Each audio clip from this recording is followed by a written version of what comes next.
Éphésiens 6, à partir du verset 1. Enfants, obéissez à vos parents, car cela est juste devant le Seigneur. Honore ton père et ta mère, afin que tes jours soient heureux et que tu vives longtemps sur terre.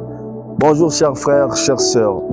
Je vais par cette vidéo vous parler de la loi de l'honneur. En réalité, lorsque nous remarquons dans cette génération, plusieurs d'entre nous, généralement des jeunes servant le Seigneur ou pas, mais nous n'avons pas avec nous, du moins nous n'appliquons pas la loi de l'honneur. Lorsque je parle de la loi de l'honneur, c'est la loi d'honorer nos parents, le père et la mère biologique. Nous passons plus de temps à honorer généralement nos pères spirituels. Pour ceux qui prient, nous passons plus du temps à honorer des gens qui nous ont pas donné naissance.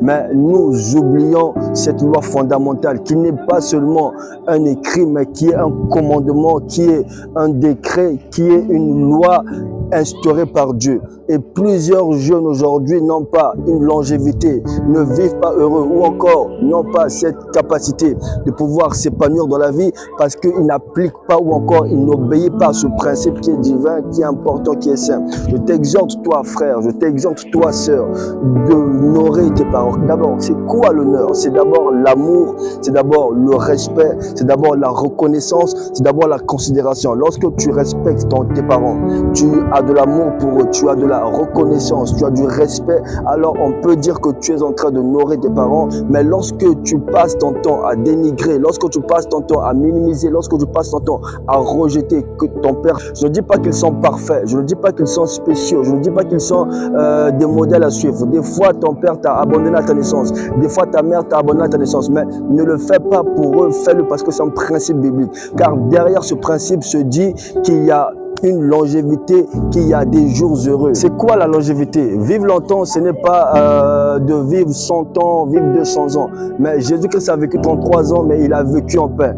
Caïn a vécu plusieurs années, mais il a cherché la mort. Pourquoi? Parce que vivre longtemps ou encore vivre heureux, ce n'est pas forcément vivre 200, 300 ans. Tu peux avoir une courte vie, mais tu vis en paix. Tu peux avoir une courte vie, mais tu vis heureux. Tu peux avoir une courte vie, mais tu vis dans l'abondance, dans une vie agréable. Voilà pourquoi je t'exhorte, selon le Seigneur, à honorer ton père. Il n'est pas parfait, c'est vrai. Ta mère n'est pas parfaite, c'est vrai. Mais c'est eux deux qui ont fait à ce que tu sois.